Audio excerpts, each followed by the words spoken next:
नमस्कार दोस्तों, आप सभी का स्टोरी 132 चैनल पर स्वागत है। दोस्तों, आज का यह वीडियो आप सभी के लिए बहुत ही स्पेशल एंड मोटिवेशनल साबित होने वाला है, क्योंकि दोस्तों आज मैं आपको 7 मोटिवेशनल स्टोरी हिंदी में शेयर करने वाला हूं। दोस्तों, मैंने आपके लिए सबसे मूल्यवान प्रेरणादायक कहानी हिंदी में ढूंढकर इकट्ठी की हुई है, ताकि आपके जीवन में आप सफलता हासिल कर सके।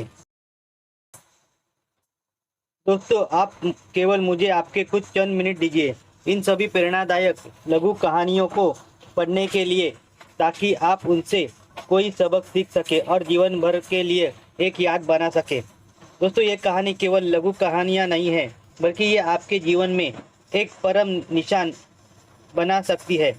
मैं आप सभी से यह उम्मीद करता हूँ कि इन सभी प्रेरणादायी हिंदी कहानियों से आपको ज़रूर कुछ ना कुछ सीखने को मिलेगा।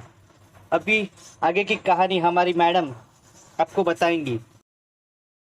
आज मैं आपको 4 रानियों वाला राजा की कहानी सुनाने जा रही हूँ। एक बार एक रईस राजा था जिसकी 4 रानियां थीं। वो अपनी चौथी रानी को सबसे ज्यादा प्यार करता था और उसे महंगे कपड़ों से लादे रहता और बेहतरीन खाना खिलाता था। उसे महंगे कपड़ों से लादे रहता और बेहतरीन खाना खिलाता था। वो उसे केवल सबसे अच्छा देता था। वो अपनी तीसरी पत्नी से भी बहुत प्यार करता था और उसका आस पास के राज्यों में बखान करता था, मगर उसे डर था कि वो एक दिन उसे किसी और के लिए छोड़ देगी। वो अपनी दूसरी पत्नी से भी प्यार करता था और वो उसकी हमराज थी और उसके साथ हमेशा सहानुभूति, इज्जत और धैर्य से रहती थी। जब भी राजा को कोई परेशानी होती वो उसे बताता ताकि वो राजा को उस परेशानी का हल बता सके। राजा की पहली पत्नी राजा की सबसे वफादार थी और राज्य और उसकी दौलत बढ़ाने में बहुत मदद करती थी, मगर वो अपनी पहली पत्नी से प्यार नहीं करता था। एक बार राजा बीमार पड़ गया और उसे समझ आ गया कि उसके पास समय कम है, इसीलिए उसने अपनी चौथी पत्नी से पूछा कि मैंने सबसे ज्यादा प्यार तुमसे किया है और तुम्हें सबसे बेहतरीन चीजों से नवाजा है और तुम्हारा सबसे ज्यादा ध्यान रखा है। अब जब मैं मरने जा रहा हूँ, क्या तुम मेरा साथ देने के लिए मेरे साथ चलोगी? तब उसके चौथी पत्नी ने जवाब दिया कि बिल्कुल नहीं। उसकी बात राजा के दिल में छुरी जैसी चुभी। अब दुखी राजा ने अपने तीसरे पत्नी से पूछा कि मैंने सारी जिंदगी तुमसे प्यार किया, अब मैं जा रहा हूँ, क्या तुम मेरे साथ चलोगी? नहीं, ऐसा तीसरी पत्नी ने जवाब दिया। जिंदगी बहुत अच्छी है और जब तुम मरोगे तो मैं दोबारा शादी करूंगी। अब राजा ला दिल बैठ गया था और वो ठंडा पड़ गया था।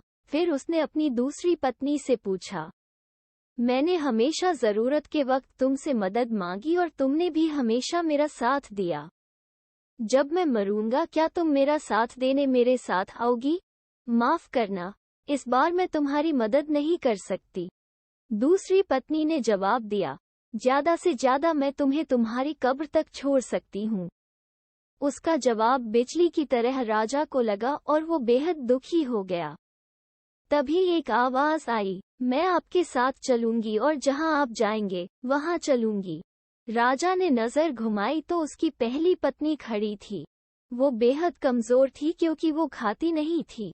दुहक से भरकर राजा ने कहा कि जब मेरे पास मौका था तब मुझे तुम्हारा बेहतर ध्यान रखना चाहिए था।